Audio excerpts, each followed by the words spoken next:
little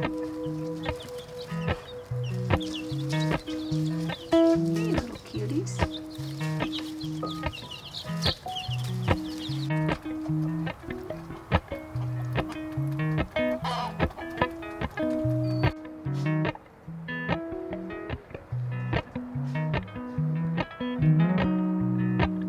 Good morning, guys. And I am so happy to say it has finally rained, and it is going to continue to rain all day. And of course, right when I start this video, the rain picks back up again. But we are going to get through this August garden tour today.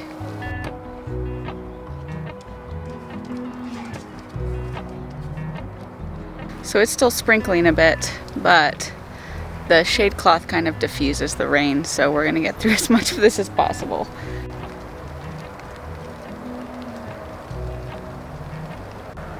Oh wow, look at this bean flower.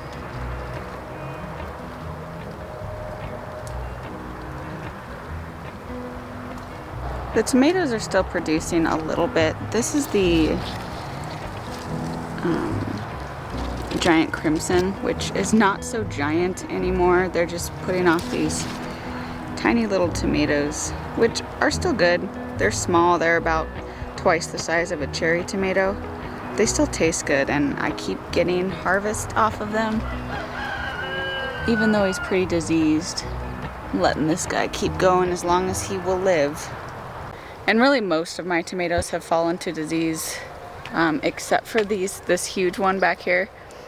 But as long as they're still producing fruit, there's no reason to take them out because I have nothing to fill the space with in the meantime. This one over here is huge and is still putting off good sized fruits and blossoms, even though the bottom down here is a little diseased as well. Although I have one little tomato guy right here. What is this? Oh, this is cute. So I'm pretty sure this tomato plant on this trellis, this really vibrant and healthy one, is a giant crimson, even though this is a little baby crimson.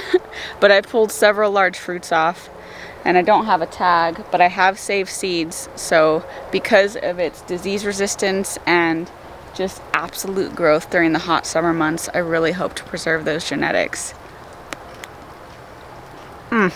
So good. And I found someone who's probably enjoying the rain more than I am. Hey little toady, do you want the rest of my tomato?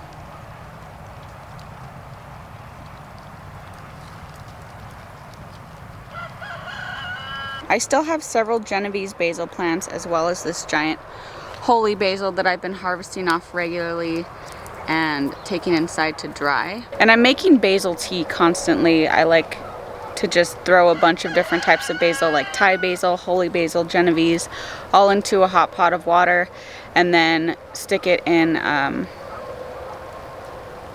like an iced tea pitcher, and then leave it in the fridge, and then I can drink iced tea late at night without worrying about caffeine keeping me up or anything.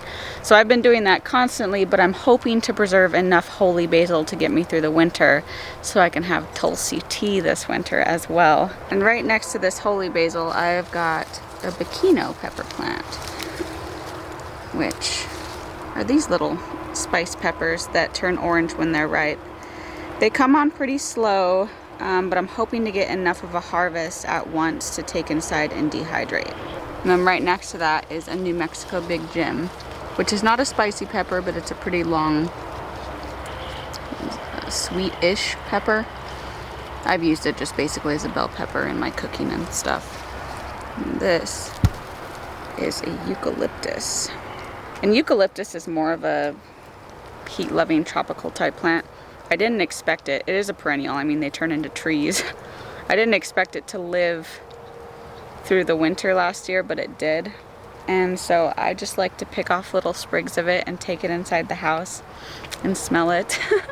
If I had an essential oil machine press or something to make, I would make essential oil out of it, but I don't. It just looks pretty and it smells good. In this bed I've got the okra, which is about as tall as I am by now. And I've been picking pretty regularly. Here's some coming up. But I've got probably 5 okra plants in here and a few tiny bean plants.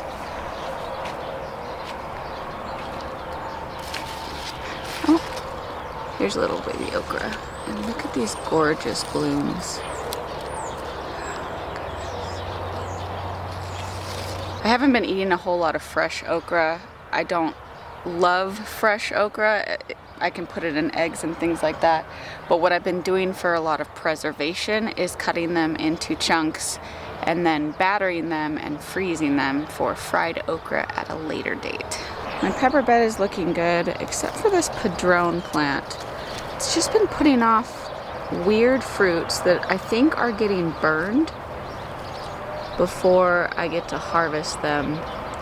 And what it does give me is pretty small and malformed. So I'm not quite sure what's going on with this guy, but the rest of my peppers are doing great. This is a Bonnie green bell pepper plant. But there's not a bunch of peppers on here. I did a pretty big pepper harvest yesterday. Got a bunch of red chilies and sugar rush peaches.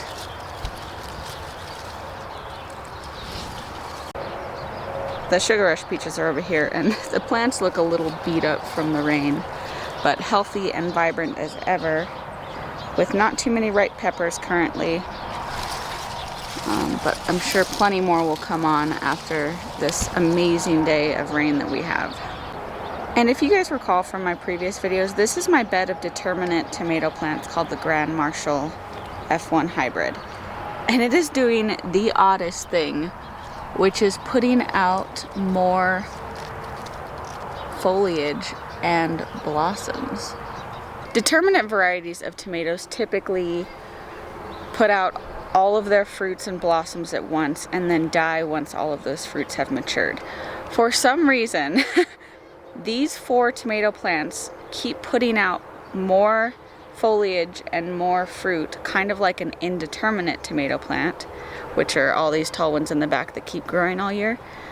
And I'm not sure why. Not that I'm complaining, of course. And all of these blossoms are appearing after rain. And although most of it has fallen to disease, like in there, it looks pretty nasty. This is all brand new, healthy growth. Look at that.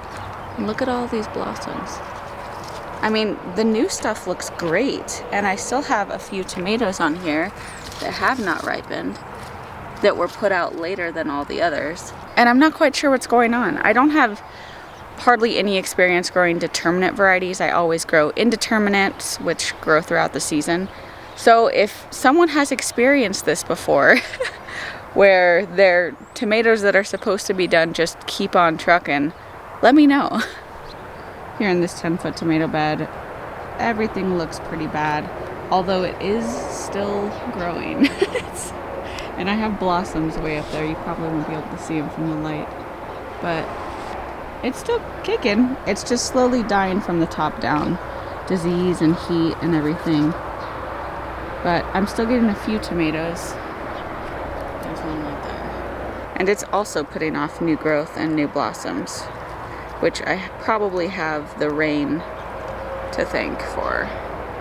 Here in the in-ground bed, the only thing I really have left surviving are these 2 sunflowers. I took out all of the corn from the corn silk harvesting video we had, and this grass needs to go away.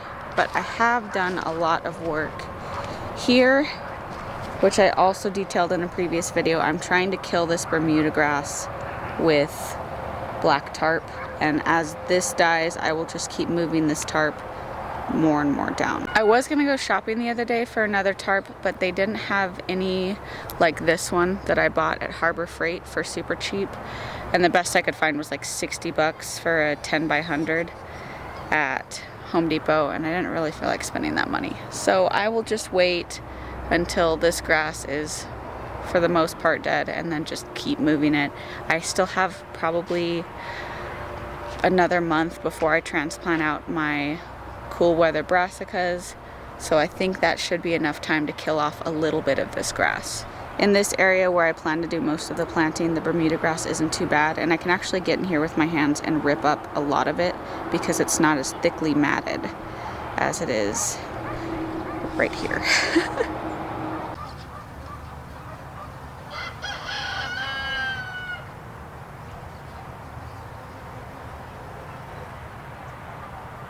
These are some bush cowpeas, the California Black Eye number 5 that I'm harvesting from daily, but I have a pretty serious aphid problem. I don't love aphids, but for me they're pretty harmless and they're easy to get rid of. You just spray the plants down with water. Although now with my new drip system, I don't get a hose out here that much. So it's actually more of a pain for me to drag a hose out here and get the aphids off than to do what I've been doing lately, which is just harvesting a bean, taking it over here, and washing all the aphids off, and then taking this inside. Looks like you guys found a tomato I threw. I've been pulling out veggies daily. I am completely inundated in the kitchen with food, and it's pretty nice. As exhausting as this summer has been with the heat and the dryness, I still got just a huge harvest off my garden. I'm still getting a huge harvest, and I have plenty more plants to put in there for the fall garden. We've had a rough go of it this summer, but now with the rain today, I know it's just one rainy day, but I feel like there's finally a glimmer of hope in the air for some fall weather. Although I think the forecast for the rest of the week is still in the 90s. At least it is no longer in the hundreds. And even while it was in the hundreds, I got plenty of food out of my garden. It's amazing. These plants are so resilient. I'm saving so many seeds this year for everything that survived and made it through this torturous season. It's coming with me into the next one. Although hopefully the next one will be rainier. Say goodbye, little ones. Thank you guys for joining me on this gorgeous rainy day. I'm gonna keep my camera dry and head inside, and I will catch you on the next one.